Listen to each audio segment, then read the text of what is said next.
Yep, that's me. You're probably wondering how I ended up in this situation. Well, a few years ago, my sword fighting teacher and some students, including myself, were recorded for some video demonstrations for a museum. So here we are. The Armoury at the Grandmaster's Palace in Valletta, Malta.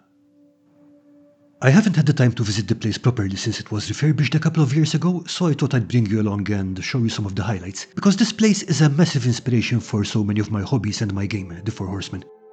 Just remember, when I say I'm a museum piece, I am not joking. Let's start off with some armor.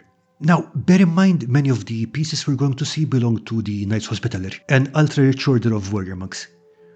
We're talking 1% level rich here, so this is top shelf stuff. This is why you see all these sorts of engravings and gildings and other decorations on them.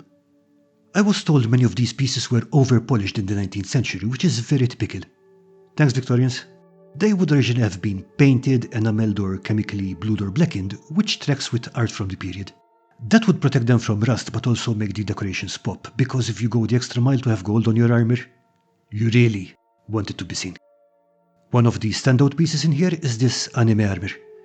I don't mean it spends all its time in the basement eating Hot Pockets and watching Dragon Ball. Anime is the name of this type of armor. The way the plates are put together allows it to follow the movement of the body, giving it a lot of flexibility. And yes, it is definitely plus size, but that just means that you could fit a whole lot of angry warrior monk inside of this bad boy. The highlight of the armor collection is the spectacular parade armor belonging to Grandmaster Alof de Bunyakur. As my friend Kai likes to say, the drip is important, and honestly, the level of swag on this suit is mind-blowing. However, don't let the looks fool you. It's still a fully functional suit of armor, and let's face it, the guy who owned it hadn't just been training to fight since he was a child, he was also good enough at it to rise to the top of a military order. Do not pick on the man in the pretty armor. He will take you apart. Also, he looks like he should be played by Brian Blessed in the movie adaptation, so make of that what you will. We're going to move on from armor in a second, but first let's have a look at these Savoyard helmets. I love these guys because they're so expressive, but again, imagine these painted black, with maybe a white skull painted in front, and on top of a big guy on a horse charging towards you. Not so funny now, huh? Okay, going on to firearms, I'd say that a lot of these are even more pimped up than the armor. Engravings, etchings, inlays, carvings, and fine woods. If you've ever wondered what a magic boomstick of exploding looks like, these are probably as close as it gets. Again, remember that most of these are not the average examples of their type. This is the kind of thing a super rich professional would own. The mechanisms and general construction would be similar, but this level of workmanship and finish cost big money. Both wheel-lock and flintlock mechanisms are well represented here, as well as a few pinfire weapons, and you get the whole range of pistols, muskets, and blunderbusses, as well as things like this badass foldable hand mortar. I can picture this being pulled out, cocked and fired, and though the image in my head is incredibly unrealistic, damn does it look cool. One of the more unusual pieces here is this hunting sword with a gun built in. This kind of sword wasn't used in battle, not that I could find anyway, but it was popular for some time as a hunting tool, so you could finish off wounded prey comfortably without needing to dismount. Like I said, super rich person kind of stuff. While we're talking about ranged weapons, let's have a look at these crossbows. Regular bows were never a big thing in this country, mostly because trees were always in short supply, but crossbows were adopted early and were used until fairly late. There are records of them being used in 1565 because, unlike firearms, they still work fine in the rain. Check out the size of this bolt, it's almost as long as my forearm. But I hear you, you want more things that go boom. Okay, check out these mortars. These little guys were used to shoot explosives over obstacles. The shells you see here are made for larger mortars, but they give you the idea. And of course there's also the deluxe version. There are also a few small cannons here. Now, some of these are functioning models, because who among us never dreamt of having field artillery beside their desk in the office, but a few of them are actual battlefield weapons. They're not going to knock down a city wall, but a shot with this caliber will ruin the day for a whole lot of people, and because they're so small they can be deployed and moved around really fast, as our friends from Sweden might know.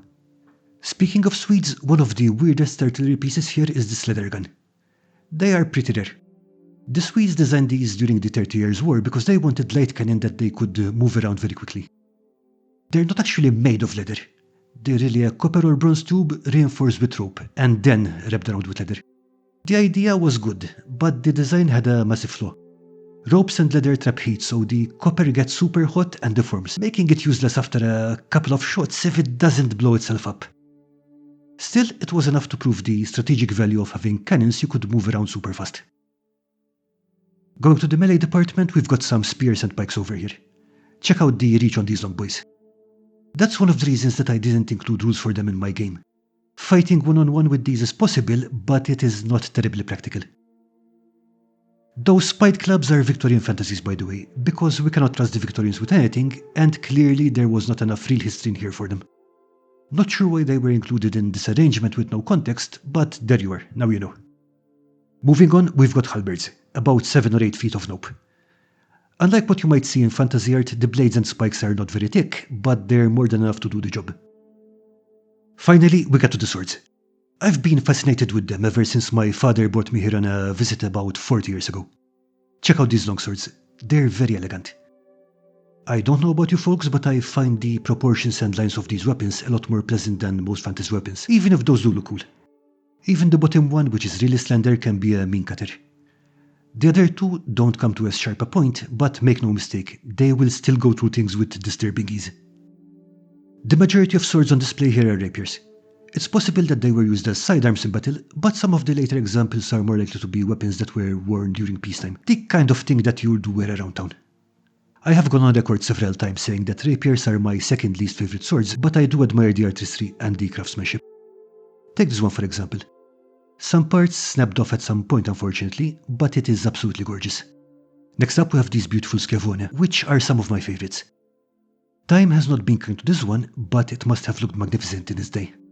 Okay, I will have to wrap this up now because I seriously burnt out my phone recording stuff in here, but first let's say bye to the lions as we head out. These used to be outdoor lions for some time, but they've been moved back in here, so I hope they're more comfortable. I hope you enjoyed this lightning tour of one of my favorite places, and see you around soon. Bye!